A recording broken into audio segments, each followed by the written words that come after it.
last week on Gleeboot, it was Glee 2.0. They sang some really awful songs, and Artie got robbed in the subway, but he got his laptop back, which is honestly the thing I was most concerned about.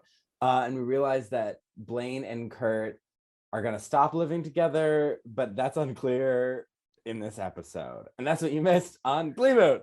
Gleeboot. Yeah, lots of clarity issues that carried over. Lots of people moving in and out of people's places again, kind of. Very strange. No idea what's happening. Very excited. Welcome back to Gleeboot, the show where we get drunk and talk about rebooting Glee one episode at a time. I'm Sam's Club's newest member, Cullen. And I'm Hannah. And Alyssa's not being shy today. Cullen and Alyssa are going through a move, and she's like, I forgot that I even had to watch Glee, so I'm clearly not in the mental space to record. Aww. So she is not with us today, but she sends us our good vibes, I'm sure. And we have a coworker of mine, a very special Gleek, Bri. I'm Bri. Welcome. Here. Thank you for having me.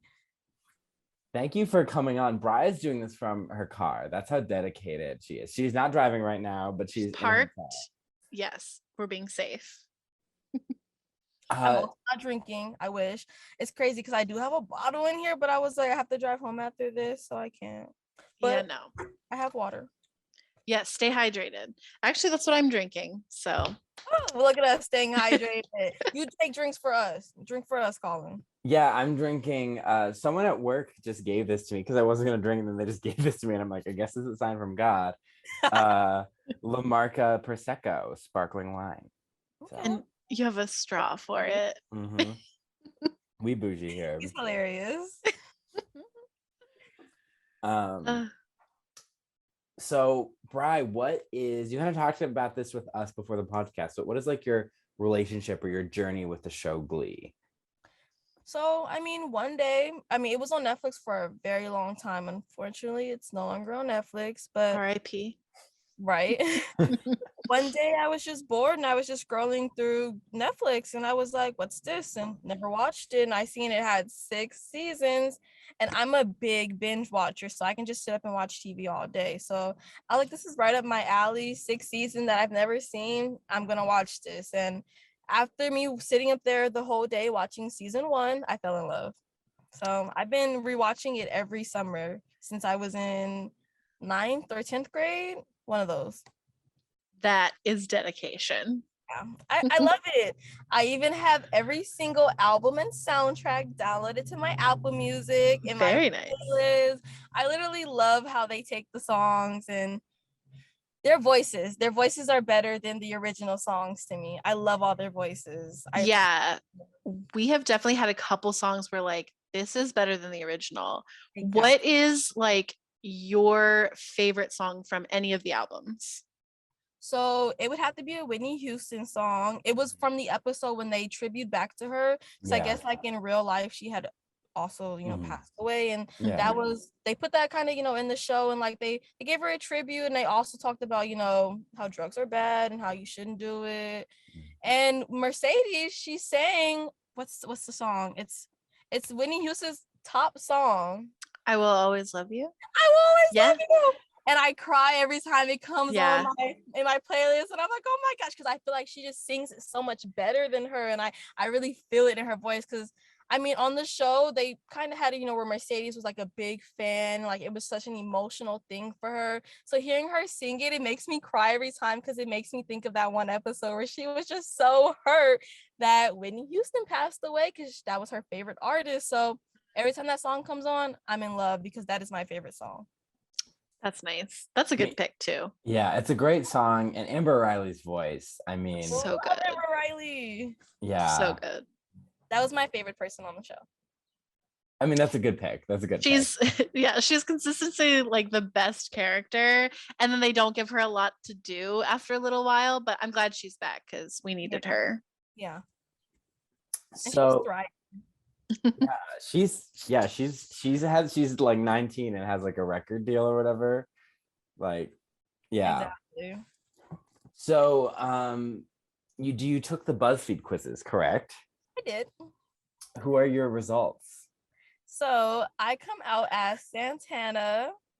I guess because I'm very up forward and I have no problem speaking my mind, and I guess we have that in common. So yeah, I came out as Santana Lopez. Nice. And you had an interesting choice for your boyfriend. Yeah, see, that very much took me by surprise. I was like, maybe that was a guy, but I mean, it's crazy because I had the biggest crush on Blaine. I mean, he's so cute, and I ship them so much. So I mean, if the three of us could date, then yeah. But I mean, me and Kurt alone, no. No. It's I think also I would steal more of strange. his clothes. 'Cause he Oh, have a style. I like his ties, and that's another thing I liked about Blaine, the little bow ties. I love their style. I love their style. I would definitely raid their closet. it's funny that like you got Santana, but you'd be dating Kurt, and I don't think in any world those two characters would ever like be even friends. They barely got along. Yeah. That's why I'm like, you guys are gonna set me on a date with him to kill him? Like, I don't know if we get along. They hated each other for the longest. Yeah, that is so funny. But Yeah, I mean, I'm a gay man and I would probably rather be in a throuple with Kurt and Blaine than just date Kurt. yeah, Blaine's probably a good buffer. Yeah. I don't know. Kurt, he wasn't boring, but he was very, I wouldn't say one-minded, but he stayed in his lane. He didn't really try new things to me. And I don't even Yeah. think he would like me because I'm an adventurous. And he seemed to be very much one way. Just Yeah. that's what he likes, nothing else. That's what he likes, and that's it. His way or no way. So I don't know. I could no. Yeah. So now it's time for what is I think I should start calling it our secret show segment because we don't put it in the email to the guests. Oh. But it's Marry Smash Kill, characters from different teen dramas. Okay. The theme of this week is unworthy love interests. Oh, interesting. So we have from Glee, we have Ryder Lynn. Okay. And then Ass. we have from Riverdale, we have Jughead Jones. Oh, yeah. And then from Bridgerton, we have Colin Bridgerton. Oh boy. Wow. Oh, wow. So I put him on this list, yet he is my favorite Bridgerton brother. But you know, he doesn't always treat Penelope like he loves and takes care of her, but like one time he was like, I'm swearing off all women, and she was like, well, I'm a woman. He's like, you're not a woman, you're Pen, my friend. And it's like, Don't like him at all. He's like probably the most boring person ever to me. He's just like, I really wish they gave his character more to do, or like at least like a great storyline, or like something consistent. Like just like he's all over the place for me, and I don't like that. He's in everybody's business. He's just everywhere, and he needs to find his own lane. He needs to find a girl and just settle down. Like, why isn't he in any of the dates? Like, that's something that I've been curious about. What confused me is watching the show, I thought he was like 18. And then I looked up and technically he's like 23, like in the show. Not the actor. I don't know who the actor is, but I'm like, really? No, I thought the character was like 18. But no, he's like 23. He's older than Daphne. Which I guess makes sense with their alphabetical order thing. Right. Oh my gosh, I'm so slow because why am I putting all that together right now? Like, wait, she did. Oh my gosh, they're all alphabetical order. Yeah. I didn't know that either because I didn't really watch the show. But I did know, I thought, so I got him mixed up with one of the other brothers. But yeah, now looking at his face, I was like, he kind of gives me Ryder vibes, like Ryder Lynn vibes, just by looking at him. Though he's not cute. No, That's why I'm like, he just needs to go somewhere. Like, I don't know. He needs to really get in his own lane and just like go on about himself. Like, but I would love to see him flourish. But like, You want the best for him. He's not I for want you, the but you best want for the him. best for him. Yeah, Yeah. and I low-key want him off the show. He just doesn't fit in for me. He just doesn't. He doesn't do it for me. I think I'm gonna kill Jughead. I think I'm gonna marry this Bridgerton guy because I think he's got money. And then I think I'm gonna smash and then pass Ryder Lynn. It's a one-time smash. Okay. I'm the same because Colin's wealthy and he's nice. Ryder's Colin and hot. Cullen. Colin Yeah, and it'll Cullen. confuse people. Ryder's hot, but not enough to date. And then Jughead, you know, he already like faked his own death, so I'm sure he'll survive. He'll be okay. He just seems so insufferable. I'm weird. I'm a weirdo. Yeah, I Love hate those. Jughead. Really? I haven't really seen the show, but I just See, that's probably why. Cause I love his character. I'm a weirdo too, so I love being like him. Just being such a weirdo, it's just right up my alley. Like I feel like we would be just two peas in a pod. So are you gonna marry Jughead? Oh yeah, but no, I want to smash. You smash who you're married to all the Oh, time. okay. Yeah. whenever you want. I'm gonna marry Jughead. I'm gonna go ahead and kill Ryder. And I guess I'll smash Colin. Maybe I'll get pregnant. Yeah, there you go. Maybe I'll get pregnant. Maybe. Get a little bit of money. Yeah. That seems what he's worth. That Viscount money. Yeah, that about well, see, that's something that I was wondering too, because they made his older brother the Viscount. So how does that work? Like, do the rest of them get to be the Viscount too? Or So this is where Bridgerton and the real world slightly differ, because the brothers just kind of do whatever. But from what I know from Jane Austen novels, and like the oldest son like inherits the estate if you're rich, and then the estate would have like, because the estates have like towns, so they also have like a parsonage, like a church, and the second son is like the pastor. And then, but they get married in England. Like it's not like a single, right. Yeah, they're married. And then the third son goes into the military. Rough. But that's not what they're doing on Bridgerton, because Colin just travels and Benedict does art. Yeah, because I'm like, maybe I need to check out the novel, because that sounds totally different from the show, low key. No, but the books are different than like, they're not like historical fiction, they're romance. So yeah. And everything I've heard is that the show is actually better than the books. Interesting. Yeah. And there's a lot, like, because they're talking about differences between like the second book and the second season, and there are a lot of like weird kind of sexual assaulty things that were in the second book that they took out for the show. Oh, probably for the best. Yeah, so that's why everyone's like, they kind of made better choices. I don't know, because I like shows that show like stuff that really happens in real, and I hate when shows like kind of like they censor it. Like, I mean, if a person can't handle this, they should not be watching this show. Turn it off. This is why I feel like shows have, warnings about like how things should be, because I love shows that show like things that are actually happening, that things that I can relate to. Because Law & Order, that was my show for the longest, because I'm like, is shit like this really happening in the world? And are people really getting away like this? Like, Law & Order is probably one of my favorite shows, because I feel like it really hits on crimes and like real life crimes and things that actually happen in the world. Because I've seen like other shows like 911, and I'm like, oh yeah, those shows are basically soap operas. And I'm like, why would you name this show 911? Me thinking like it's gonna be based off like operators and things that people call in on 911, and I'm seeing the freaking world collapse, and I'm like, this does not happen. How do you guys know what would happen? And I just don't like when shows that are like kind of like realistic are too fake. I saw a clip of 911, or I think it was home, and my parents had it on, and so this is the only thing I've seen of the show, was that this webcam was like this creepy webcam was like talking to this little girl, like, do you want to play? It was like their nanny cam, and like convinced her to burn down the house and then kidnapped her.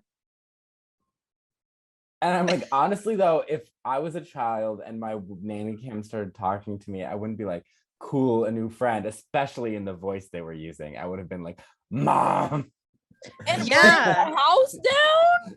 Yeah. How do you convince a kid to do that? Like, I know like kids can be dumb, but like by the time you're 3 or 4, like you know what fire is. Like You Yeah. should at least, like, dang.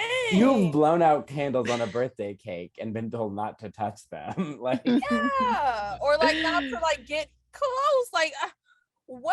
See how unbelievable that is? yeah. Like, what? Oh my gosh. I've heard of people hacking into people's security systems and like talking to them, but usually everybody's like, oh my gosh, call 911. This is dangerous. Not let's burn down the house. Yeah. What? Yeah. Send the kid to jail because why? Why are you Send burning down the house? Oh, Send the kid to jail. oh my god.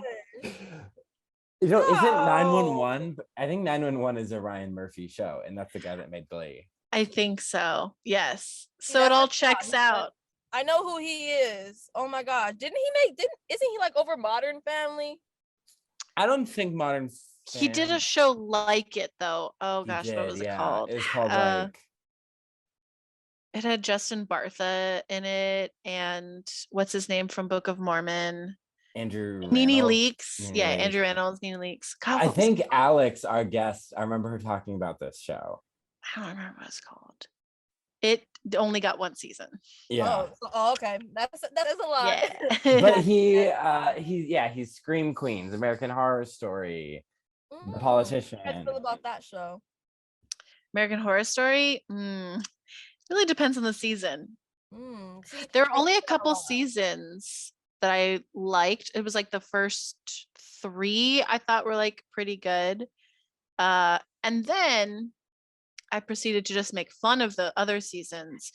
But then the cult one, I was watching Netflix and I saw the preview, and the preview like got me to click on it. I was like, okay, you know what? I'll give it like 2 episodes. And I was actually hooked. And I was like, okay, I actually kind of liked this. So anyway, let's talk about Glee. If I talk about Ryan Murphy anymore, my head's gonna explode. Let's get back to Glee. All right, so we're talking about season 5, episode 15, Bash. Not sure how I feel about the title, but Yeah, Yeah. I was looking at that and I was like, what does this mean? thought there was gonna be a party. There Oh. was no party. No Oh, parties were happening. Possibly the opposite of a Opposite. party. Yeah, far from it. Way. Yeah. So the storylines are basically like a rise in gay bashing in New York. Rachel struggling to balance Broadway and Niata, and Sam Sadie's, happening, struggling. Yeah. Yeah. So let's talk about the gay bashing first, I guess, because that's like the titular storyline. Mm-hmm. Kurt. So wait, it starts with Rachel, right? Yeah. Rachel's singing No one You're is Not alone. Yeah, from Into the Yeah. Woods. Yeah, because the beginning of the show, they started off with the little memorial and the candlelight and it's crazy because I looked more into that because I was very confused. Like, who is this person? Yeah. They didn't say anything about it. And I did too. I don't know if the web was correct because they didn't say anything about it on the show, but the web said that it was another gay person who had got hurt. And then that's why, they basically had that storyline where Kurt, so that they could, bring it more out there. But I was like, so this is, I mean, the storyline, I'm like, so this is how you guys start the show. I mean, the show could have started without that, like, could just went straight into the storyline. Like, but I guess it was part of the storyline. That was confusing to me. It was uncalled for, I guess. Yeah, it was really strange because like as soon as I saw I was like, they're doing a vigil, I was like, who died? Yeah. And then I saw the person, I paused it and I Googled it, and literally all that came up was like, yeah, it's like her neighbor's friend or something, which I think is what they Yeah. confirm in the show. I was like, okay, this feels a bit misleading because it makes me think like this is a like a memorial for like a real life person. Yeah. And Or I a was like, character. yeah, or a Yeah. character we knew. And so I Yeah, was I'm like, I like, have oh my never seen this gosh. person. Mm-mm. So I feel conflicted about them like putting this nameless character who has a face, but we've never seen this person in the show. And Just giving like, him a candlelight. yeah, and it's just like, yeah, this person Why? was beat up for being gay in New York City, and I don't know, it's a little weird. Yeah. Yeah. So they sing, okay, No One Is Alone is my favorite song in my favorite musical. I didn't hate this cover. I didn't care for it. I thought it was a weird place to use the song. Yeah. Because the song is about like, I guess it kind of applies because the song is like, you never know who someone is connected with, like who their family is, and like you have to decide what's like the right thing to do, not just do what your parents tell you, right? Mhm. Like it has a lot of complicated emotions, and I don't know, it just seems weird for like a memorial for like a very realistic violent act to be singing about like witches and giants. And Yes, I also was like, because I was like, oh, they're gonna cut that part out, right? Nope, they didn't. It's in there, and it's awkward. Giants can be But good, I and feel I'm like like, that's how Glee is though a lot. There's a lot of awkward parts in it. It's just like yeah. I don't know how to feel about this. I don't even know how to feel about this. And that's one of the main reasons why I love it, because it opens up emotions to me that I've never felt before. Because it's like, what emotion is this? Like I've never felt like this A before. mixture of confusion and sadness. Yeah. And it's like, oh. I have to write some of this stuff down for like the memes of the week, because between send the kid to jail and like I've never felt this way before. Yeah, Glee really brings out emotions that you're like, I've never been tapped with this before. Like, okay. Yeah, is that like a compliment or we don't know? So Hmm. they sing No One Is Alone, and then they're having their potluck dinner. Mm. And they're talking about, like he was gay bashed, like he was attacked because he was gay. People feel like they're angry that we have the right to marry. They're angry that we're, moving into straight neighborhoods. So, they're attacking us. Now, as a gay man, my one comment will be this. I feel like most of the violence, I'm doing air quotes, violence or threatening situations I've been in because of being gay have been at the hands of other gay men. Really? Interesting. Yeah, just like the sexual aggressiveness. Mm. Right. Or just like, yeah. So, but I do know that, especially in other parts of the country and any part of the country, if the right factors happen, that can be a threat, but like you can't live in that fear, right? Like, because Right. I remember my first time holding hands with like Raphael in public. I was like, like what's gonna happen? And then people actually came over and were like, oh my gosh, you're so cute. But I like, love that.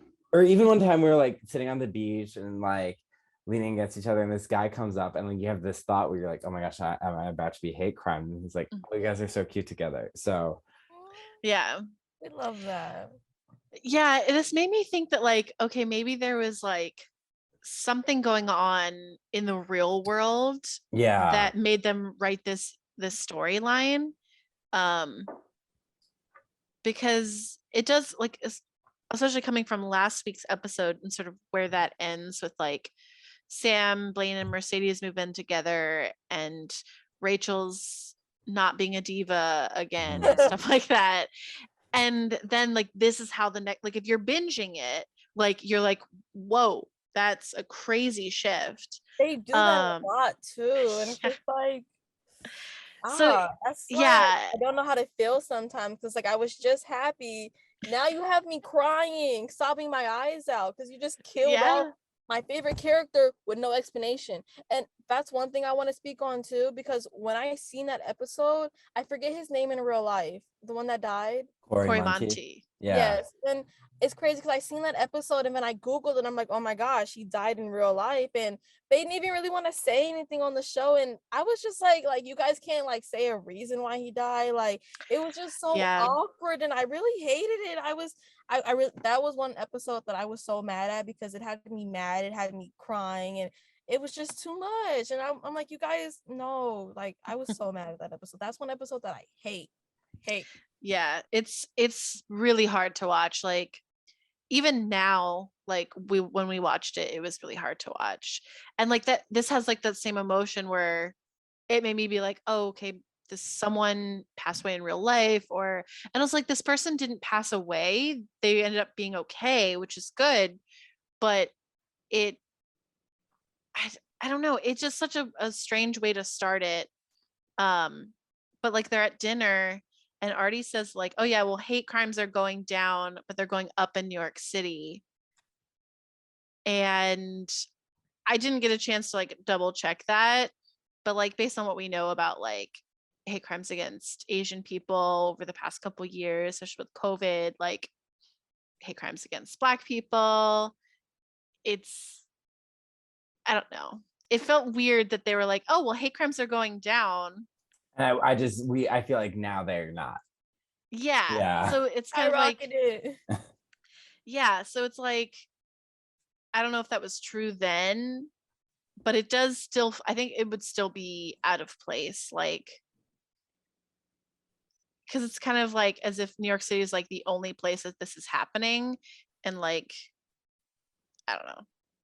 I can say that I think that the Glee writers were a little bit insensitive to like things that were going on in the real life, because I wouldn't say that they would like shine a lot of light on it, but I don't think they would go about it correctly. They wouldn't go about it so correctly. And they're known for that. They needed someone else on their team to be like, hey, maybe try a different approach, or maybe say something different, or act a different way. I don't know. Yeah, that line just like really stuck out to me. I just wrote next to it because I was just like, I don't I don't still thinking. This still feels it feels awkward, but yeah. So then they're I'm trying to think with the next step in the storyline happens after Kurt and Rachel have their dinner, which we'll get to in Rachel's storyline. And Kurt sees these people beating up a man who turns out they don't know if he's gay. Kurt just inserts himself into the situation, which is very dangerous and very nice, but dangerous. Yes, especially in New York. Yeah, I don't know what like is standard protocol, but I don't think it's always inserting yourself in the situation, but I don't know. I mean, honestly, I feel like I probably, especially if it was that bad. Yeah, right. I might have, went over there and be like, hey, or like tried to scare them off, like with my presence, because some people, they'll try to run off, but I don't know, because they ended up beating him up. So I don't know.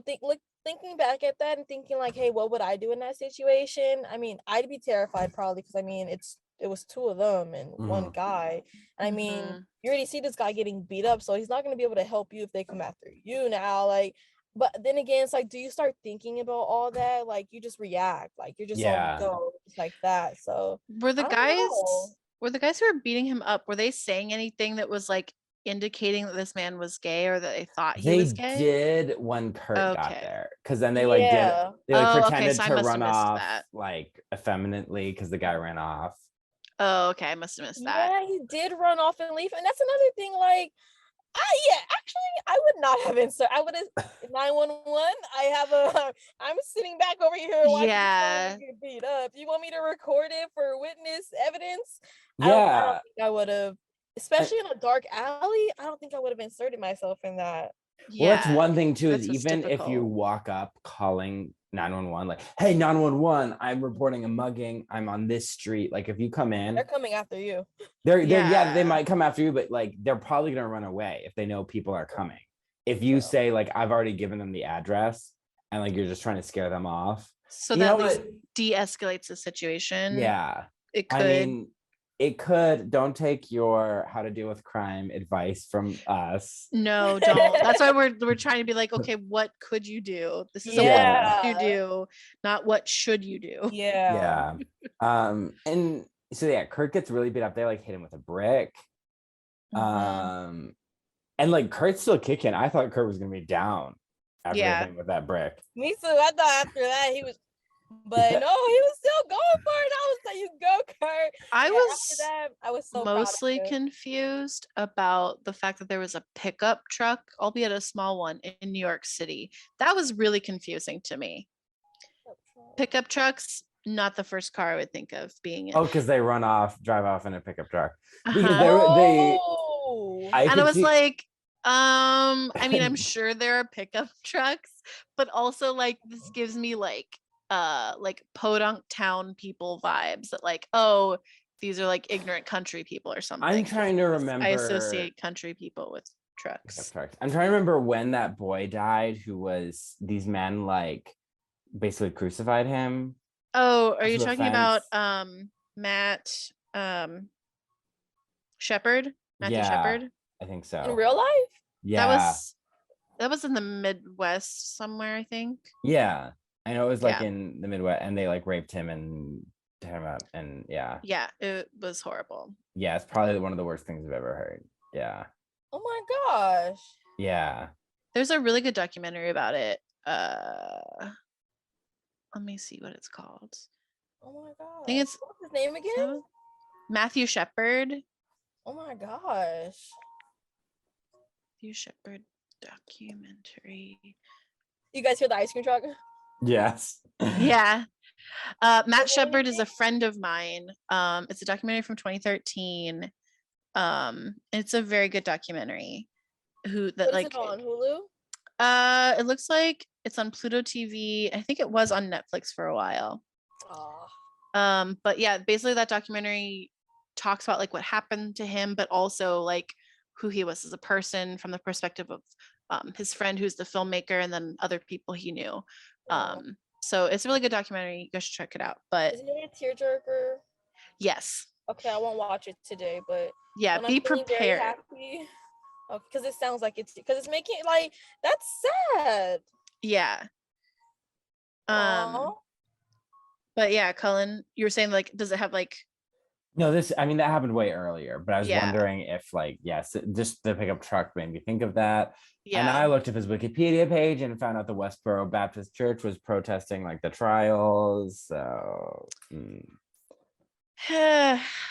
world we live in, very corrupt, very corrupt. But that's another reason why I love it, because they don't have a filter, but they do have a filter, so they kind of show some things that are happening. But I just wish for some things they just go about it a little different. That's why they do need a reboot. They need a reboot. Yeah, that's why we're here. We're here to guide them. Yeah, they should have definitely had you guys as producers on the show, because maybe we'd have like 10 seasons. 10 seasons of Glee. Hey, I love it. I wouldn't mind hearing some more singing. I mean, yeah, there's always new music. There's always new songs to cover. Yeah. A mashup of Madonna's Material Girl with the Material Girl song. I would love when they did Britney. Oh my God. I love Britney 2.0. I love Britney. I love Britney's character. Okay, actually, her and Mercedes, those two are my favorite characters. Oh my gosh. Britney. I loved Britney. See, that's who I would date. I would date Britney. That's what I'm like. I would date Britney. Oh my gosh, I love Britney. So Kurt is in the hospital. Everyone gets calls, like Rachel's in rehearsal, Artie's editing. He does some black scent when Mercedes calls him. Love it. And then they all rush to the hospital, and it's well done in that it's not hard to do, like have your show friends worried about their friend in the hospital. But like they do it, it's like it's good storytelling. you know, It's and simple too. It's yes, not. It's literally like the chain of phone calls, yeah. and it's realistic and it's very quick. Like each sequence or scene is very quick. I think it's pretty well done from a storytelling perspective for sure. And then so they're watching him in the hospital and uh they're like, does he know we're here? Like, cause Sam's trying to like wake him up. What a dummy. To say like he's such a character, like oh my gosh, like him and his lips, like oh my gosh, he was another one that I loved, and I wanted to see him and Quinn together so bad, but that's another story. Sam and R.I.P. Quinn feels like a lifetime ago at this point in the show. Mhm. Yeah. So then Blaine is like, don't worry, I'm here. He knows I'm here. Rachel says he knows we're here, and Blaine's like, I'm here for you. And I'm trying to pull up the Glee wiki so I can remember the name of this song. No, nothing's gonna harm you. Not while I'm around. Not while I'm around. I think it's what is it from? Sweeney Todd. I'm such a fake Sondheim fan. I've never seen Sweeney Todd. I'm definitely a fake Sondheim fan. I own like a book. I own like a couple of his plays, and then I also own like a book about his life. Neither of them have I read. And I don't really know much of the musicals. Honestly, Into the Woods and Sweeney Todd are like the only ones I'm really that familiar with because of the movies have introduced me to that music. So Glee introduced me to all those musicals. Oh my gosh, because after the episode, I wanted to go, because at first I didn't know either. But then I'm like, Scissorhands, huh? I had to go watch. It was on Netflix, so I went and watched the whole thing. I didn't like it, but I watched Sweeney it. Todd, yeah, people being baked into pies. That is a really Glee definitely gave you the wrong impression of the song. Yeah, because I'm like, okay, another show to watch that Glee's introduced me to, and I'm just sitting there like, why did you introduce me to this? Why do I have to watch this? Like, just that I will only ever watch once, never again. No, never again. So yeah, so then Bert's there and he's like, Kurt, why did you have to do this? Why do you have to be so stupid? Like, they could have had a weapon, they could have had a gun, you could be dead. And he's like, you would have done the same thing, Bert, or Dad, not Bert, Dad. And Imagine. He's like, well, I played football. And Kurt's like, I did too. He's like, as a kicker, I laughed really hard at that. That was great. Oh my gosh. And I mean, I think he only played for one episode too. In that episode, they did a freaking performance of Single Ladies. Yeah. And Thriller. So it's a little different, Kurt. Yeah. Just a little bit. I mean, he should have kicked them. Yeah. But But Kurt's like, you know, like, we can't let them like kind of make fun of us and see us as these weird people, you know, like, we need to like stand up, and like, you taught me that, and now I know that I'm your son. I'm someone who does the right thing. Right. So it was good. I mean, Bert's always great. We love Bert. We love when he shows up. At first I didn't, because I mean, he wasn't so accepting to Kurt, and I'm just like you're this man's dad, like you have to like be a little bit more opening to him. Like, I feel like, I mean, even though he already knew he was gay, so like, if you know your son's gay and you see that he's struggling with this, why not speak up and like try to like open up to him a little bit more, like make him comfortable so he can speak to you. Like, for a while I hated his character so much. I'm just like, if you don't talk to him, like, he's like, literally he needs you to talk to him, like, you're his dad. Like, I hated him for a while, and then I was like, okay, he's a sweetheart. And then he had that medical. He had cancer, huh? It was cancer. He had a heart attack. He had a heart attack. He had a heart attack and cancer. Yeah. I'm like, he can't catch a break. Yeah. So being like, the best dad in the world it's too much. So so then Kurt is back at home, and Rachel comes to apologize to him, you know, and we'll talk about why, but she's like, you know, like, you're one of my best friends, you know, like, you're so important to me, and I couldn't have like I couldn't have borne it if like you didn't know that, you know, like that I love you. And They have a really weird way of showing how much they love each other, but you Their know what? relationship was so back and forth. Not here to and judge. They both wanted to be in the spotlight, and I'm like, you guys can both be in the spotlight together. I'm pretty sure like the spotlight is big enough for both of you guys. Like, but they did not want to share it, and Now they live together. and then Santana comes, and I'm like, okay, she's about to stir up the pot. Yeah. So that's kind of, well, I guess we see them, we see Blaine and Kurt looking at the memorial and talking about like that the guy woke up from the coma. Yeah. And then he does his performance for the midwinter showcase The thing. midwinter showcase thing. So we're in the winter now? Mm-hmm. I have a episode question. went by so fast. I think that episode had like a few weeks in it, to be honest, because wasn't at the end when he sung, he looked pretty like he recovered a lot. Yeah, his wounds healed very quickly. Yeah, Movie magic. I'm like, there has to be a couple weeks in this episode, or am I tripping?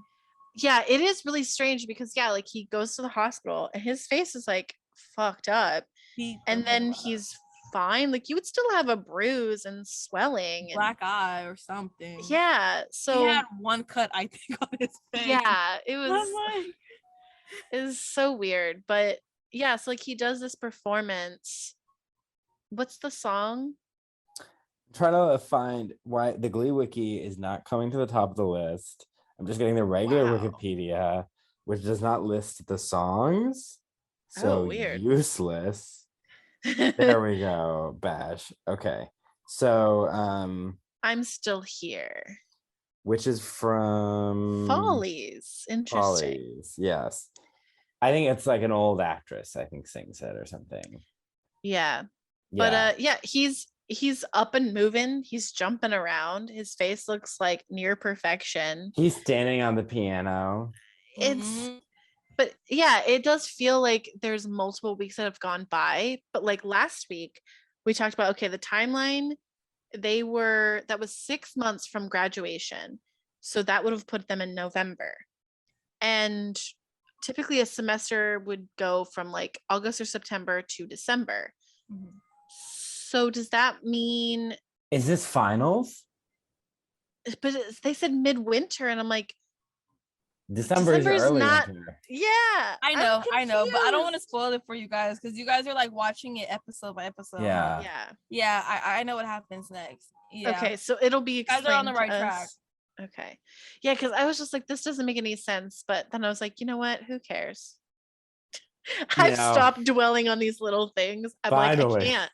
I don't have energy for this. There's like I feel like 25% of the podcast is you and Alyssa being like, but this detail, and me being like, guys, we can't keep talking about the font of the letter that Holly Holiday not the font of the letter in Will's office. I actually think I cut part of that from the episode because it had taken so long for us to go through it. I was like, keeping it short.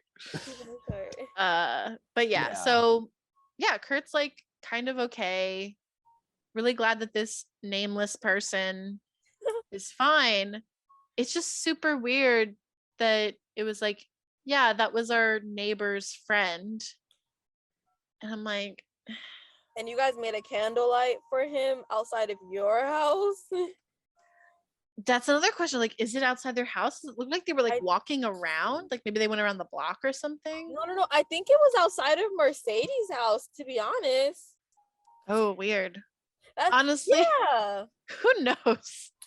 Because the house that they had, or apartment, there was like houses right next door, like on the same block that was like very much similar. Like they were all basically the same. And how I'm thinking like that candlelight was set up, I think it was on stairs. Yeah, I'm thinking it was near some stairs. Place. It could have been Mercedes' neighbor. No, I think it was Rachel's, because Rachel said it was their neighbor. Yeah. But it was, I don't know. Weird. It was such a very quickly moving storyline, and I just feel bad for that person whose picture was used and they're only known as unnamed beat up man in a coma. Yeah. So before we move on to the next storyline, I do want to So I made a TikTok about this, but a couple episodes ago, we were talking about how Tina should be in Doctor Strange. She was not, but she should have been, because that movie was not good and it would have Doctor benefited Strange? from Tina. I know it's not a hot, it's a I'm hot going take. to see it today. Some people really like it, so you might like it. I did not. I think there's more progressive movies like The Wizard of Oz or Sleeping Beauty or Sophocles Medea from BC. But Okay. let me know what you think. Okay. Also, fact check. A couple episodes ago, I said Blaine wasn't a loser because he never got slushied. Oh, you got slushied. Blaine got slushied and went blind. That Yeah. one time. So I'm like, wait, he got slushy. I totally forgot about In that. the Michael That's episode. how long ago it was. And By I'm his like, own teammates, his old teammates. Yeah. Yeah. So Blaine, is a loser, I guess. So I think I want to redefine loser as someone who blatantly doesn't understand how school assignments work or You check remember the syllabus. song that they came with about them being a loser, right? Yeah. Song they came up with. They are some losers. They came up with a song and sung it proudly. Like, Blaine is he's kind of like the golden boy, but other than getting like rock salt thrown in his eyes, he's kind of had an okay run in the Glee Club. Well, now the Glee Club's over. R.I.P. After he started like with the new directions too, they basically gave him the spotlight because Rachel graduated and they were like, oh, he's the new Rachel. Like, how did he become the new Rachel? And now he's in sophomore level classes. Yeah. What is that about? Yeah, see, the storyline with Glee, they I think they forget it sometimes. Yeah. Like, They do. Do that. That's right. Do that. Like, Yeah. So many good quotes this episode. So okay. Let's talk about Rachel. yes, Rachel. So Rachel is like talking to the producer. She's like, I know it's like tech week for this Broadway show. And she's like, but Niata's been really flexible with us. I just need 2 hours to do my winter showcase. It's like 30% of my grade or something. And she convinces him. And this is actually an interesting conflict because like she has to do school, but also tech week is like a huge priority. And we got confirmation that she still works at the diner for some reason. When does she have time to work at that singing diner? Well, in a past episode, we kind of did the math and it might be possible, but she's very tired. Well, I think she wasn't getting a lot of sleep anyway, because she was one of those tryhards. Like, she probably just takes like vitamin B shots like right in the butt cheek, that's just like every day. Probably wakes up and like, where's my 5-hour energy drink? Like, B12 just right in the butt cheek. Yeah, She puts a 5-hour energy in like a green smoothie. She looks like one of those types. She 100%. So I remember in like the beginning of like the first season, like they would like introduce her a lot and they would show her as like this big ass tryhard. Like, I remember she'd be writing her blog and working out and singing. I'm just like, girl, like I hate you already. Like, ew. Like, but then I love her. Oh yeah. So she like convinced them, and it is also interesting that like she's like, the school has done so much for like us as the show, and I'm like, I don't know, I feel like one of these things takes priority over the other, and one of those things is the thing you're getting paid to do.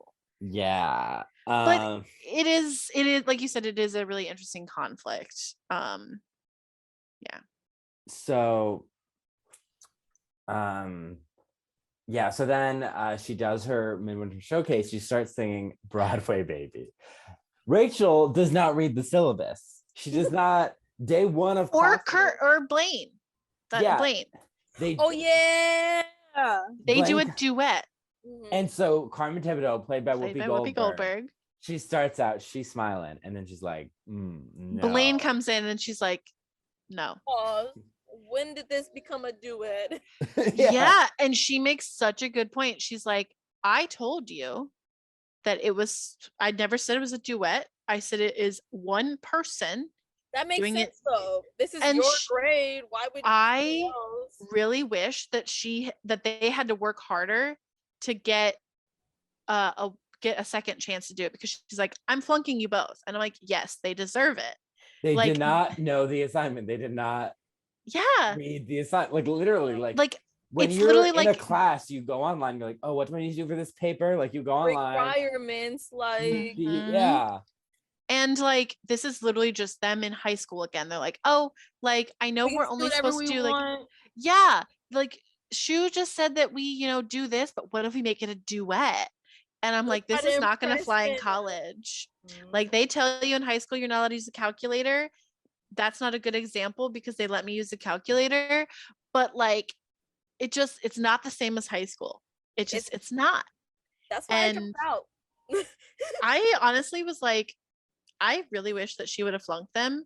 That way they could have been like, okay, I actually have to take this very seriously, because we don't really know anything about how Blaine is doing in classes, except that apparently he's talented enough to be in the sophomore level classes. I digress. But then she's like, no, you know what? Basically, like, I overreacted. And she's like, you guys get a chance to do it. Come to me to reschedule your thing, and you get another chance. Oh, but Rachel couldn't do it, huh? Yeah. Yeah. She's Oh, like, oh my gosh. Yep. And then So I'm glad they didn't completely trade out the conflict, like, or get rid of it. Like, they traded out a different one. It was like, okay, as long as there's still some conflict happening with this. yeah, she's like, well, I can't. I am in front of her. She's like, I didn't give you an option. I said you had to. Yeah. So then Rachel comes into the office, and Carmen Thibodeau, played by Whoopi Goldberg, is like, I don't have time for this unless you're about to tell me, like, unless you're just here to reschedule. And Rachel's trying to like finagle it. And then she's like, you're barely scraping by in your classes. All your professors say you're underperforming, like.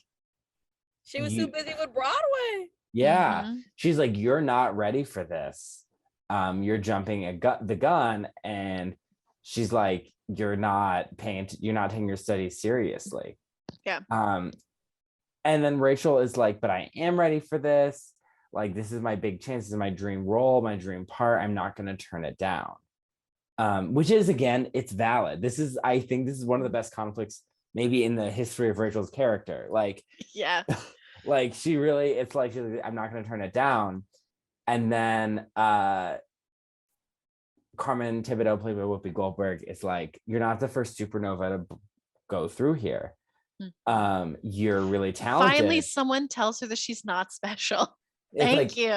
You're not, like, you're talented, but you don't have a foundation. Now, what I know of acting is mainly from a book written by Jenna Fisher of The Office that I read, other than like my high school acting. And she was a big advocate for, she's like, get your education, get that background training, because that's what's going to make you like do well. Like, you need the training.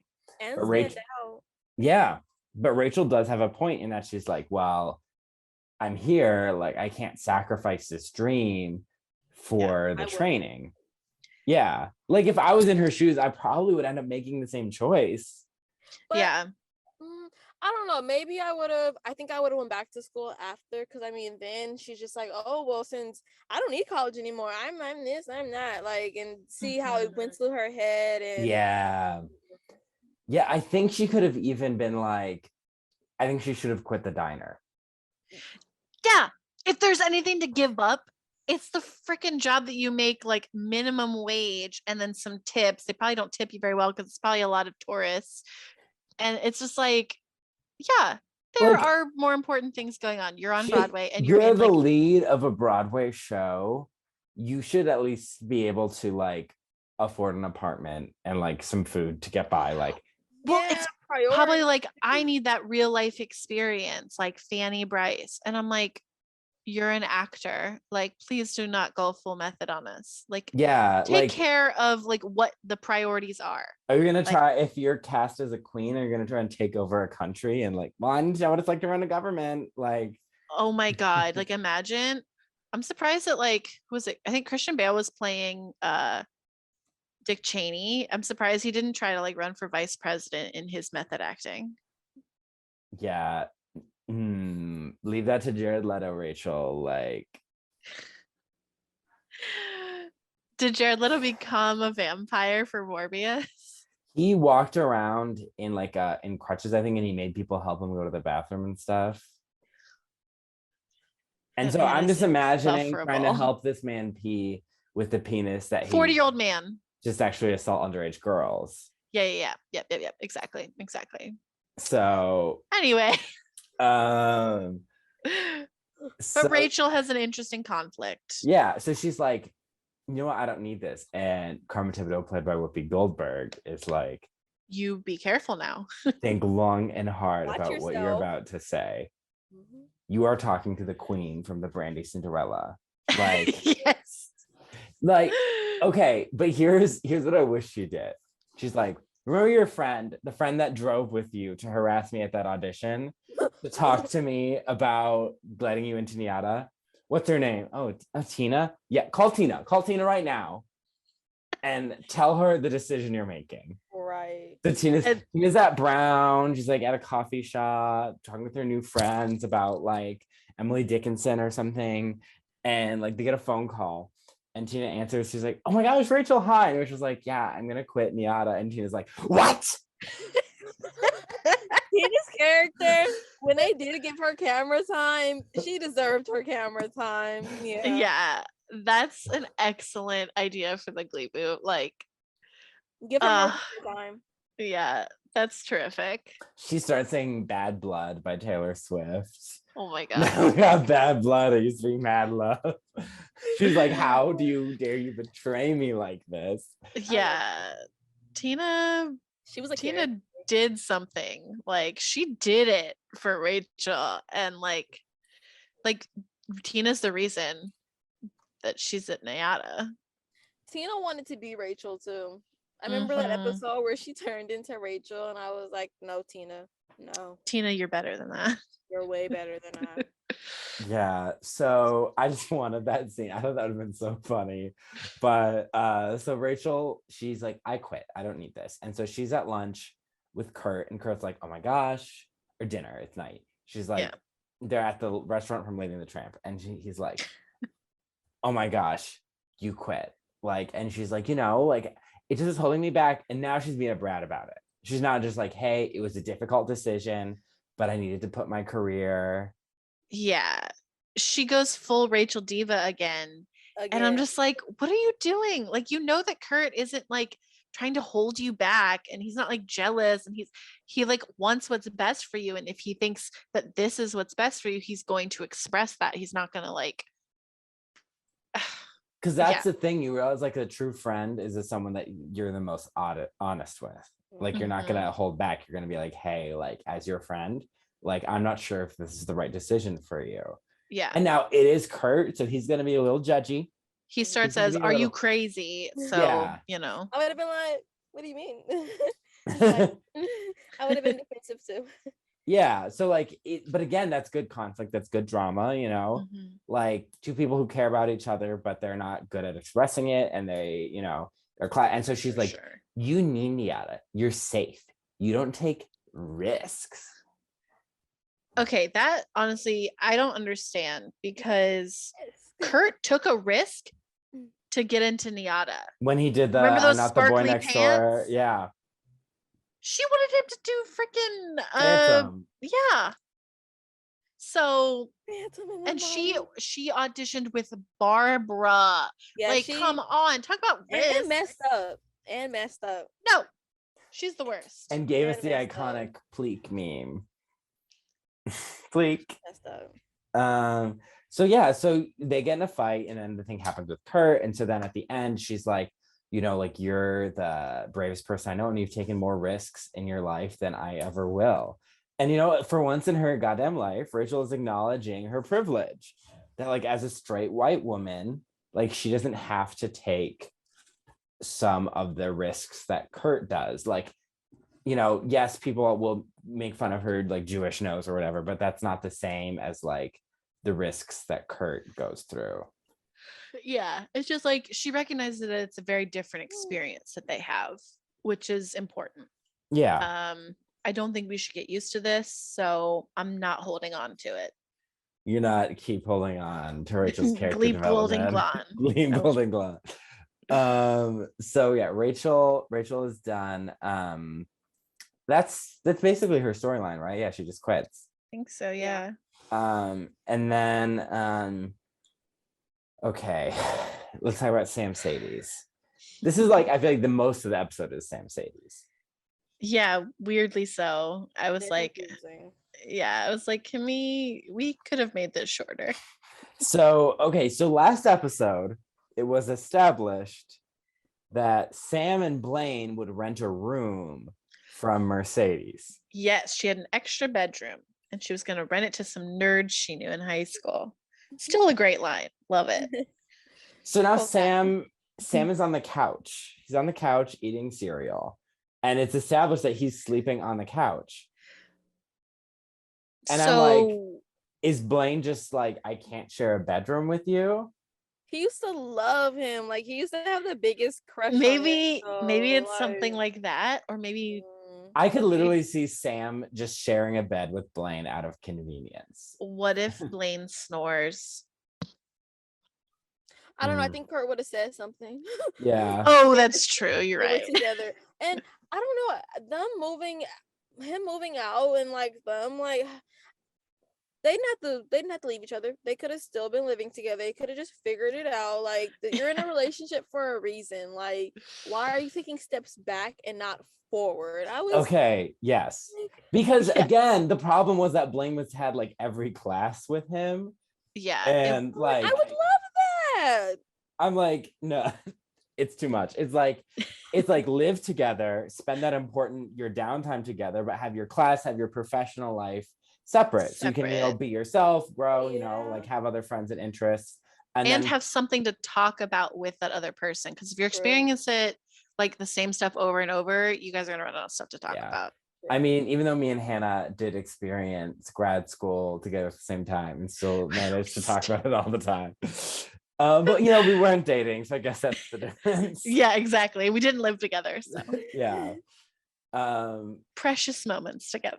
Precious moments talking about Dre from Blackish doing whiteface in our sitcom class. Oh wow, that was probably the wildest class. It's one of my favorites though. Oh my gosh, that just reminds me. So at Netflix today, they had these stickers. Where I found them. Are you bringing me stickers later on this week? Oh. She gets so excited. She gets so excited. Where did I put them? I did. I don't know. I cut out these Unbreakable Kimmy Schmidt stickers. Here they are. Oh no, there's a crease. Oh well. But I wrote an Unbreakable Kimmy Schmidt spec script in grad school, so I was like, yes. Oh yeah. Where'd you get the sticker from? You made them? No, they were just left in one of the the copy stations for people to grab. So Netflix is very big on stickers. Well, if they were a little more conservative with their stickers, maybe the stock prices would be what they are. As if that's the problem. If that's the problem. I mean, those stickers do add up. Yeah. So, okay. Where were we? Yeah. So, yeah, I don't understand the living situation, but Mercedes is like, I can't sleep. And they're watching Facts of Life together. Sam is explaining it. He does not understand it. No. And Mercedes also doesn't understand because he says something about like edibles, right? And so then Mercedes comes in, she's like, yeah, I'm here to watch these people talk about weed or make weed. And it's just like, yeah, you guys don't understand the facts of life. No. And also the show. But I'm nailed it. I think they were just improvising. They were like, let's do that. That sounds right. Mm-hmm. Also, I was actually surprised that they got footage from the show. I mean, this is like a super small note. I wonder if it was a Fox property. I don't know. Oh, maybe. Because I was like, oh, that's like literal footage from the show. But yeah, so I just like quickly want to say, I don't mean to be so judgmental, but like the fake laughing from Sam was not a great acting moment. He fake laughed. Yeah, when he was watching, he was like, ha ha ha ha ha, and I was like, ooh. He fake laughs a lot because I've heard his laugh sounds fake. His laugh sounds very fake because I've heard him laugh before. And I'm just like it was not funny. Well, I think like when I think of like that actor and like Sam's usual, like when he thinks something's funny, he's just kind of more of like a soft, like like what? he's not gonna Yeah. do Yeah, like literally saying the words ha ha ha. Yeah. I was like, not a great acting moment for Cordova Street, but you know was- what? you know He's what? working with what he had. he was tired. that, They're like- just like, laugh, bitch. He's just like, ha, ha, ha. Yeah, he was giving it his all. He was like, like it's all I got. Like you're not gonna get nothing Staring else. at a blank screen, pretending to watch something. Like, Acting yeah. sounds hard. So they're talking and Did establish last episode, Mercedes clearly was like, there's nothing gonna happen between us. And like Sam kind of like lingers on her, but like she doesn't look at him. no. Now this episode, He's like, are you ever gonna tell me like why we didn't happen or whatever? You Wait, never but told- first we need to talk about how he said that he has trouble sleeping and that Blaine used to read him Star Wars fan fiction oh yes. to get him to sleep. I love that detail. I love And- their friendship in that. And they show it and they have like the cameras like swooping, which is kind of funny. And I don't remember what he's the like, story this was. baby's diaper is full Oh of yes, because it's metachlorines, C3PO, right? C3PO, and Sam's like, oh, this one really sucks. And He's like, Blaine's George Lucas wrote this one. I remember that, and that's now that you guys have pointed that out. Why couldn't they share a room together? Right. They I mean, clearly were super comfortable with each other like You're that. reading him bedtime stories on the couch, but like he can't sleep in your room. Like Yeah, I mean, I Yeah. shared a room with someone for most of college because that's what dorms are like. Right. Yeah. So I don't know, but that was funny. Yeah. they were like best friends, but then Blaine had like a crush on him, and Sam was like, "I don't care, like it's an honor." Like I love their relationship. Yeah, they were They're one very of cool with the each few other. like real friendships in this show. I feel like Yeah. they're friends in real life. 'Cause Pretty I follow Blaine on non-toxic. Instagram. Yeah, He's no, I such a think great person. they are friends in real life. I've seen them hang out on Instagram. Yeah, That's great to hear. I love yeah. that. At least someone from that show liked each other. yeah. I heard like they were all beefing. Mm. I've heard they're all beefing. I've heard they're all having sex with each other. Yeah. You know? I mean, it's probably a little bit of column A, column B, column C, you know. Yeah. But I exactly. feel that's how Riverdale is right now, because those characters, they are very, very close with each other, and then they date in real life. So I feel like Yeah. Riverdale is very much like Glee, because they're keeping their professional life along with their real life. Like, okay, you're really That staying in happens character. on so many shows. Like, I think one of like the weirdest ones, like total tangent, but on the show Dexter, so the main character Dexter has a Mm. stepsister. Those actors were married in real life during the show, and then they got divorced. They got divorced right around the time, spoiler alert, something romantic was sort of happening one way. Wait, Yeah. she played his stepsister? Sister, but they were adopted sister, but still grew up together as like siblings. And she kind of like fell in love with him in the show, but they were married in real life, and then they got divorced right around the time that happened. Well, Very crazy. I'm pretty sure Jennifer Goodwin and Josh Dallas, I think, were with different people, maybe even married, maybe even kids. I don't know. I think they have kids together now. But when they started as Snow White and Prince Charming, Once Upon a Time, and then they got together on that show. I love Aren't Once they Upon a still Time. together? They're still together, but Yeah. they were with other people when the show started, and then Fascinating. So yeah, shows bring people together and they tear them apart. Oh, okay. yeah. But Sam But- and Mercedes, they're Cuddling under a blanket. cuddling under. Well, for then she's like, nothing's gonna happen between us, because he's like, what happened? And she's like, it just wasn't the right time. I needed to find myself. And Just then valid. Like that. he pulls the blanket.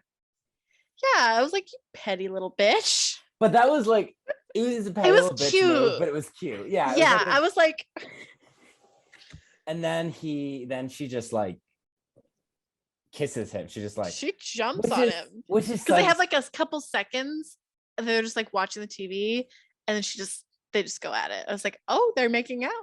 Which is so Glee in that they don't have the patience to be like just slow burn it. Or they're like, let's talk about it first. Nope. Let's get straight to it. Mm-hmm. Yeah, like because it would have been cute if maybe later, like if they were having these little interactions that show maybe there were still feelings, but no, it's just straight to like, you know. And then they're back at the same problem that they broke up because, like, what? Yeah, it seemed like they rushed it before, and they're kind of seems like they could be rushing it again. But well, I think what happened the first time was, Sam ended up being homeless, moving away, and then he moved back, and then Mercedes had another boyfriend, and then I think the time was never just right for them, and then when the time was right, she wasn't ready because at first she was the one who was like holding the relationship back. Yeah, she was in another relationship, and she just had like she was always the one, but then she was always the one holding the relationship back. Yeah, she's scared. Yeah. And then so then they're like walking down the street and he's like, are we gonna talk about us? And they're like, well, nothing. Well, because they're playing footsie at dinner or whatever, and they're like, are you playing footsie? And like because Artie sees it and he says something and I'm like, bro, come on, just like are you guys playing footsie? And then everyone like looks. Yeah, you're making this awkward, Artie, just like let it go. Also, when I was in college, I played footsie with everyone. Yeah, it didn't matter. Yeah, like it didn't matter who you were. I'm gonna play footsies with you. No, like college was very different. Like high school, that would have been like so flirty. But like in college, we would literally like push all our beds together and like watch a movie and all like sleep with each other. Like it was very like. Maybe I need to go to college. Think of it. It's a lot of money. A lot of money to get friends. Yeah. Maybe not. So then they're talking on the river and he's like, she's like, we're not anything, there's nothing to talk about. And he's like, I'm gonna make a wish. And he throws all these nickels into the river to make all the nickels that he had in his pocket. Yeah. And there was a screw. Yeah, so like there was a lady on the phone and she's like, you can't just throw stuff in the river. And I was like, yeah, she's right. But then I kind of wanted him to be like, that was my like train fare home or something, but that didn't happen. He was broke. He was broke. Yeah. He threw money at that woman. Oh, that's right. Yeah, he threw money at her. He was just like, which hit her. Is rude. That's what she was like, hey, what are you doing? Mercedes, like he starts talking to her, but like, well, you have a fur coat, and she's like, it's fake. He's like, yeah, but it's still like a symbolism of like skinning animals. And she's like, fine. And she chucks it into the river. I was like, that's totally different than chucking some coins. Like, come on. The coins can be fished out easily, or like, I mean, a fish could eat that. Well, like metal is more natural. Like it's part of the natural environment. I'm not saying throw like it's litter an metal, element, but like it's like the fish. Don't... It's not gonna ruin. If you're a fish in the East River, some coins aren't gonna fuck you up. But like that maybe coat? a fur coat. Yeah, like what if it just like landed on like a school of fish and they all just like fell to the bottom and they couldn't get out? Yeah, they wouldn't die though. They underwater. That's true. So they would probably starve. Yeah. That seems really bad. Fishes eat each other. Yeah, they do. They did that in my fish tank as a child. Yeah, mine too. They eat each other. They kill each other. They killed the littlest one. And I was like, oh, the turtle too. Finding Nemo, the latest true crime documentary about fish. Finding Dory. So like, they're so yeah, it's just super weird. And then she's like, oh, she's cold. He's like, oh, take my jacket. And he's cold. And then she's like, go home. I need to talk about something or think about some things. He's like, what? And she's like, yeah, just go back to the apartment. So he just runs off. And then she approaches the carousel, takes the coat off. And she's singing Aretha Franklin's You Make Me Feel Like a Natural Woman. Fantastic. Amazing. Her vocal. Iconic. But the setting is really weird. I was very thrown off by the carousel. And then it was like dark out.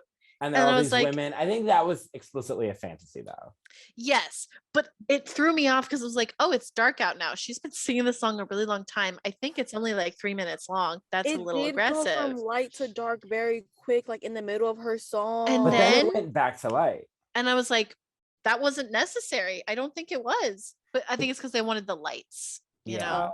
And then she picks up the coat and she puts it back on. But I was just like, this man is running home in New York without a coat. He's freezing. And you're going to take that coat off to sing a He song? threw all his money in the river. So now he has to like literally run home. He can't even get on the train. Oh my gosh. Yeah. I just picture him running like a sim, just like jogging down the road. Not stopping. Just Not going stopping. till he gets there. Yeah. Someone His plum bob is red because he has to pee and he's cold and he's hungry. His plum bob. So a friend of mine just sent, Derek, friend of the podcast, sent me these TikToks of this woman speaking Japanese in a southern accent, and that it literally sounds like Simlish. Okay, you have to send it to me. Okay, I'll find it. Simlish. Sim language is so freaking weird. There's gonna be a whole Guys episode of the find Gleeboot this. about it. Someone hits their head and everyone starts speaking Simlish, and then they do Katy Perry's songs in Simlish, Like just she like she did for Sims 3. Yeah, it's gonna happen. What the fuck? Yeah, no. There's some actors. Google when you get home. Katy Perry, Sims 3 Simlish. It's fantastic. You literally get to watch her sing her songs in a made-up language. It's fantastic. Might be better than the original. Okay, I'm gonna check it out. Katy Perry Simlish. Okay. So they I guess the next so Mercedes is having dinner, coffee, something with her backup singers.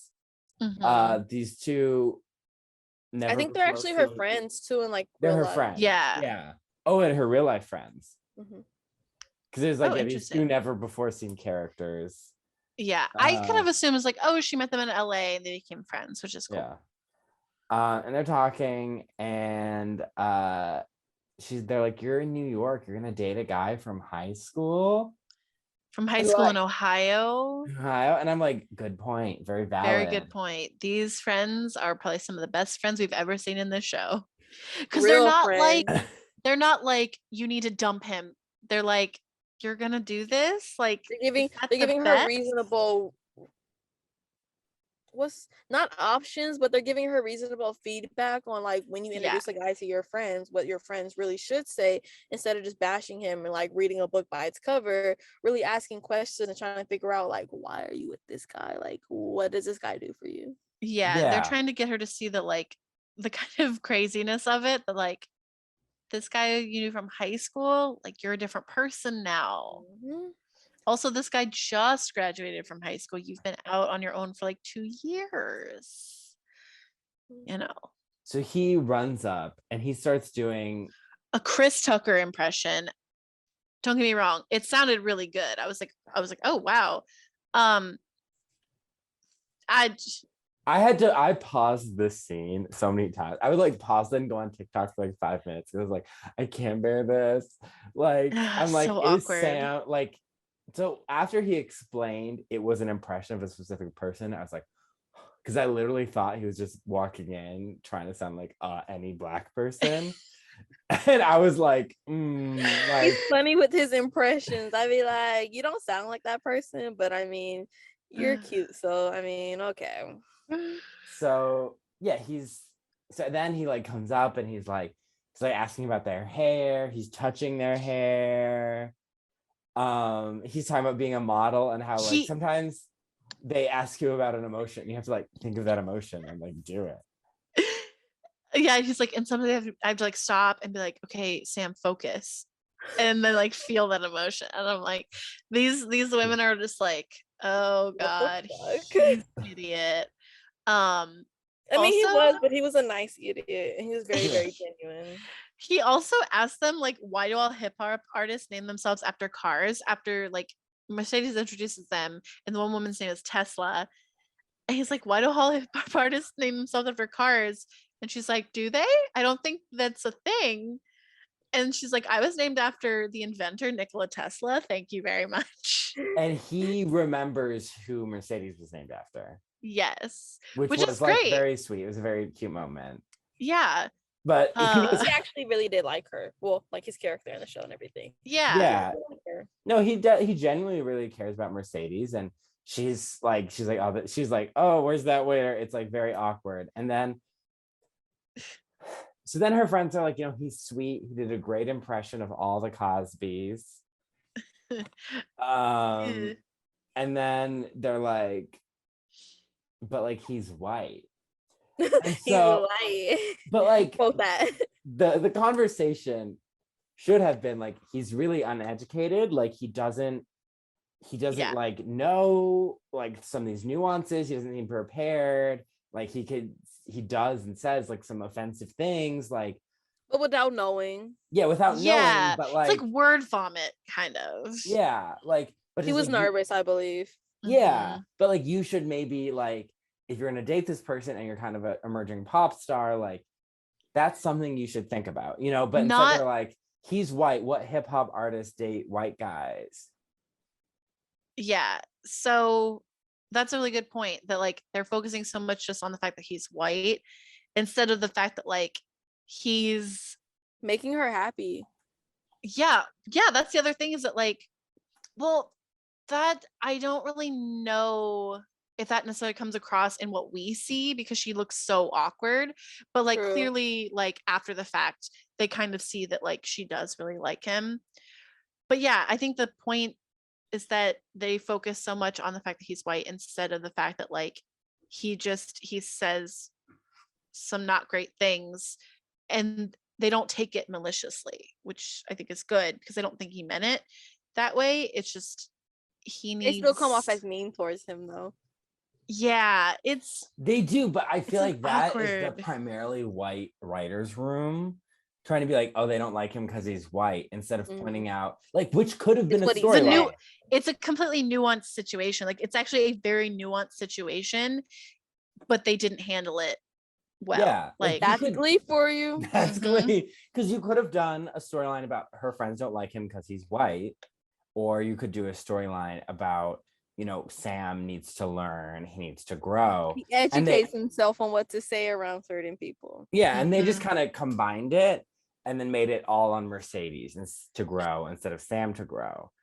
Because they didn't speak about like how he needs to change his dialogue or anything, or like maybe try to educate himself on different cultures, or like how not all Black girls named after cars. Like that right there, I was like, or like, don't touch a Black woman's hair unprompted. I know. I was like, my face is melting. I can't believe he just touched her hair. And also he's like asking like, oh, is this a weave? And I'm like, you don't ask that either. Like you don't do that to anyone. Like, after that, they're never gonna let you date their friend. Like like, so and like that's what's so unfortunate about this, because it is a really nuanced situation. I think that scene could have played out exactly as is, but the reaction to it should have been totally different. And it just places all the blame. It's like, well, Mercedes is the one who needs to grow. There's nothing wrong with the stuff that Sam was saying, just because it wasn't malicious. And it's like, no, that's not true. There's a lot of things wrong. But it was very ignorant. Yes, exactly. And I just remember when I was 18, at Sam's age, I had one of my roommates over the summer was this Black guy, John. And I remember he would always sleep with like with his do-rag, and I like waited like all summer, and I didn't know why, and then eventually I was like, hey, why do you do that? And he's like, okay, time for Black people one-on-one. But like he wasn't like mad or mean, like we had known each other for a long time at that point, or like a few months at least, and he was just kind of like, okay, this is why you know. He had waves, huh? But he just didn't want to like but like I didn't just like straight up be like, why are you doing that, and like touch it, or like, because that's weird. You don't just that is weird. I would feel very weird if someone just came up to me and was like, ooh, what is this? This feels soft. Is this a bonnet? What? Like, what do you use this for? What? Like, what? Yeah. Why are you touching it? First of all, It's just like really insensitive, and like it honestly, it sucks because like I think even in 2014 people were still being like, yeah, no, like white people can't just talk and touch black people like this, like you just can't. So it just feels really apologist that like it's putting it all on Mercedes, and like Sam doesn't have to change. and that they Yeah, wouldn't even speak on it. Yeah. because Mercedes is just like, I was thinking of what black artists are dating white guys, and I can't think of any. And to be fair, I did try and Google it, and the first thing I got was like a weird, sketchy dating site. So, but she was like, and he's like, in Glee Club, there's everyone, gay, straight, black, white, Tina. I like that little statement. I was like, yes. And then she was like, it's not high school anymore. This isn't Glee Club. There's like, and it could have been an interesting conversation about how we were dealing with race in Glee Club wasn't very nuanced. Yeah. Mr. Shu said we were all minorities. And like so in the like real I get world, why you're thinking the way you're thinking, Sam, but no. but yeah, in the real world, You gotta remember he was homeless, so he was yeah. so yeah, it's not like Sam's experienced no hardship. He's just Right. and she's not saying that. It's just it could have been a conversation of like, hey, you need to like think about these things. But anyways, she's like, and I think you need to leave the apartment. So Sam is at Kurt and Rachel's apartment with Blaine and talking about it. So I'm like, is Blaine living there? I thought Blaine was living with Sam and Mercedes. I had the same question. I don't think Glee even knew where they had him. Like they were like, okay, some days you're gonna sleep here, and then probably 1 or 2 shots you're gonna be in your room. Like it's like they should have had like a chart. Like I'm imagining like a whiteboard and like with little sticky notes of the characters' faces, and they're like putting them in different apartments. Playing Russian roulette. So he's like, I found this great Star Wars fan fiction to calm you down. It's about Ewoks being polygamists. And he's like, that's not even fan fiction. Of course they're polygamists. And so he's like, yeah, we'll find our own place. It'll be great. And I'm like, okay, yeah, that's cool, but like good luck. Good luck. Especially in New York. Yeah. In college. Yeah. I'm like, Blaine, why are you not living in the dorms? So then the next step in it is Mercedes brings Sam over to her recording studio where all these famous artists have recorded. And she's like, I was really thinking about what you said and everything. And like, I wasn't thinking, like with my heart, and like I was getting caught up in these other things. And like, that doesn't matter. Like, you're the person I love. You're who I want to be with. And she sings a song Colorblind, which is an Amber Riley original. And it was actually like very good. I was listening to it. And I'm like, this is a really good song. Yeah. I've like never heard this before. And so I like looked it up. I was like, because I was like, this can't be a Glee original. Like, this is too good. And then I looked it up and I was like, oh, it's an Amber Riley original. And this is the second time an actor has performed one of their original songs on the show. The first being, who was the first? Matthew Morrison, Mr. Shu, sang his song in New York when they first went to New York. And that old man who like cleans the theater was like, you got it, kid. And I'm like, that man is 35 that What you're looking song at. was it? He, like in real life, that's his song? Yeah, it was like actor, We've Got Tonight. I literally can't recall it. No, there's no melody that I can hear. But this one, I was like, so you went from that garbage to like this. Like, this is really good. Yeah, this is like legitimately good. Like just singing about like the colors and stuff is like visual, and like the song itself didn't apply to the situation very neatly. But the title does, I guess. The title does, but not the actual content of the song. Yeah. It wasn't about like race or anything. It was about like color and the concept of like purple and green, and like she's singing to someone who's left her and like taken the color out of her world. But anyway, so they're back together now. They're officially together. They announced it at potluck. So where's Blaine living? We don't know. It went from where's Sam living to where's Blaine living. I was Where do any of thinking them live? I was also thinking like some of my like we used to wonder is Sam homeless? And then now I'm like, is Sam racist? And then yeah. I think he was just a little blind. I don't think he, because I think what state did he say he was from? I think he said he was from a little small state in the show. He's from Ohio, but then he lived in Kentucky for a little bit, I think. Yeah. Oh, earlier Mercedes is like, Sam, you were dating everyone. You dated Quinn, Santana, Brittany, almost Rachel, which hasn't really happened yet. There's even a rumor you made out with Tina. I laughed hard at that one. He did. He definitely did. And then she's like, and Nurse Penny was like 30. And he's like, Nurse Penny was 30? And then he's like, oh, that's why she was so clingy. And I'm like, what? I don't. Also, Maybe that she was never clingy resolved. because that you're dating. We also never got the resolution of them Their being relationship together. Yeah, Nurse Penny. Audiences were just like, the fuck, why is Sam dating a predator? And so people were like, they just kind of like, we'll forget that. Like, no, thank you. Yeah, they didn't ever say anything about if they broke up. Like, because I thought they were going to be together. Because I mean, she was like, I knew she was like older, but I didn't think she was like 30. I thought she was like maybe in the middle of her 20s. They framed her as like 18, 19 at the beginning when they introduced yeah, because she was like a freshman or sophomore in college, and I think she was only just like a couple years older. Probably like. But also, she was working as an intern in the school, which is a really icky power dynamic. So I know she hadn't been in school that long. Yeah, she was horrible, and she was honestly not a very good character. That's probably why they were like, okay, audiences do not care about her. Goodbye. Because like, yeah, we didn't like Mercedes is way more interesting than Nurse Penny. Like, yeah.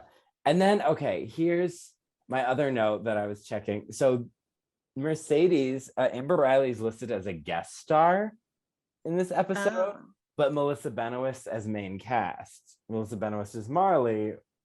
Doesn't appear. Well, I think it's like a seasonal contract thing. Yeah, I was gonna say, would it change in the middle of the season? I don't necessarily think it would. But like, she was before Chris Colfer in the credits. Melissa Benoist, really? Yeah. Are they going alphabetical order? I don't know. No, because normally Lea Michelle's like the first person. Yeah. Her and Matthew Morrison. Well, I don't know where Matthew Morrison is now in the credits because he kind of took a few steps back, thank God. But yeah, I think that's it. Yeah. So yeah, that's the end. So honestly, compared to what we have been watching, this episode had some real conflict, some actual things to chew on, And it wasn't just me being like, oh my God, this is horrible. I was mostly like, I wish this was done differently, but there's something here. Yeah, it's been a long time. Yeah, the songs made sense. They weren't completely shoehorned in. It made sense. Yeah. Let me double check. Part of me feels like I'm missing a song. Yes. Oh no, I'm still here. That was the song Kurt sang. Yeah, Broadway Baby. I feel like okay. Yeah. Okay. That brings us to Tina time. Ooh, Tina was mentioned twice this episode. Yeah, she was mentioned in terms of like race, I think it was. Sam was like black, white Tina. Yeah. And I was like, Tina's not a race. What is this? But and then also reference to her making out with Sam. Good for her, I guess. I remember that episode. It was right before they were about to graduate, and I think she was like, he's kissed everybody else but her. He finally started being like, oh, your boobs, and she was like, yes. I was not into that. Glad it was short-lived. I'm glad they did not date because I didn't want to see them together. Like, no, we Yeah. didn't. They'd be like, that would be a dumpster fire because like Sam and Tina are both very high and having inappropriate reactions to things. And don't mean like they just don't know how to behave as people. Yeah. And like so together it would just be like Be so awkward and weird. Like, how do you Too guys much. even- yeah. so okay. Bri, Okay. who was your least valuable player, your least favorite character? Out of like the whole show or like main This characters episode. who stayed? Oh, this episode. Um.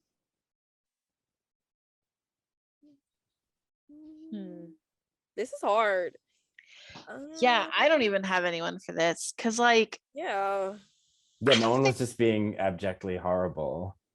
Maybe Sam, maybe, or maybe the friends, maybe all of them right there. Maybe that whole scene. yeah. Yeah. Yeah, because like her friends weren't like super nice. And like if they were nice, we didn't see it. It was like off camera. Yeah. I think I'm gonna go with yeah, like it's hard because like no one was like horrible. Yeah. So can I pick more than one person? Can they all like Yeah, so just start listing them off. Let's see. Tesla. I don't remember the other woman's name. Mercedes, Sam, Tina, we'll throw her in there. We'll just like put everyone in the list. I don't know. I think Sam definitely deserves a shout out because like he does need to learn, even if the show is like not going to say he does. So he definitely does. I don't know, like Rachel was kind of annoying, but like she was fine. This is really hard. I don't think I've struggled so much to come up with an LVP. This is like this could be a first for me on the podcast. Cullen, who's your LVP? Sam. Sam needs to Yeah. learn to behave. Yeah. I think he's like kind of the only one, and even that's kind of like a mild choice, but yeah. yeah, Okay. I guess I'll go with Sam. Favorite character, Bri. Who's your favorite Favorite character this episode? character? Rachel. Oh, interesting. Hot Good episode take. for Rachel. Good episode for Rachel. Yeah, honestly though, for sure. Establish yourself. I'm gonna go with Blaine for finding the Star Wars fan fiction, even though I'm not a Star Wars fan. You're not a Star Wars fan. Nope, never seen it. That's another thing that I rewatch every year around Christmas time. Usually when like a new episode would come out, but we're not getting any new episodes no time soon. We're just getting solo shows about characters, but that's cool. But I am the biggest Star Wars junkie ever. Yeah, I'm in love with Star Wars. Yeah. I think I'm gonna go with Mercedes. Yeah, it was a good episode for her. She's learning a lot, but I liked Rachel and Blaine this week too. Okay, songs.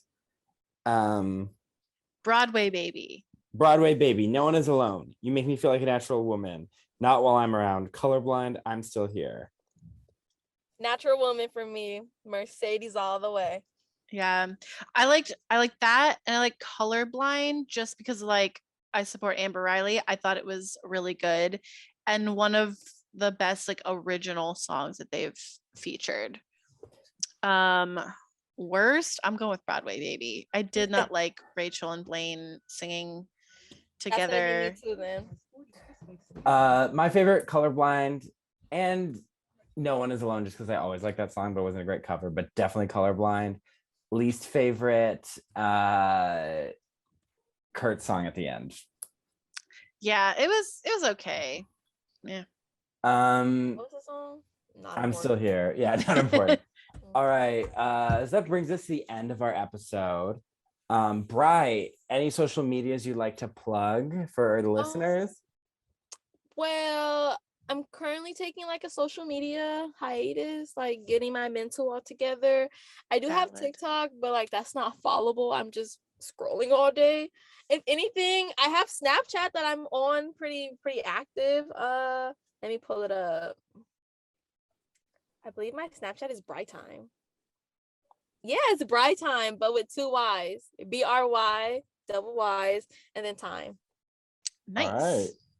You can follow Gleeboot on Instagram and Twitter, and we do have our TikTok back.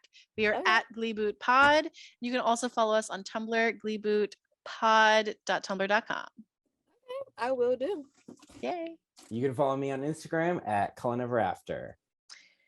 And you can follow Alyssa at a.m.swearingen. You guys can go to another episode to find that, listeners. Yeah. Tune in next week for the episode where Artie has to wear an STD costume. Oh, I remember Jesus. that. Brian, thank you so much for coming on. We hope you had fun. Anytime. Drive safe. I will. You guys be safe. Bye. Bye. Bye. Thanks for having me.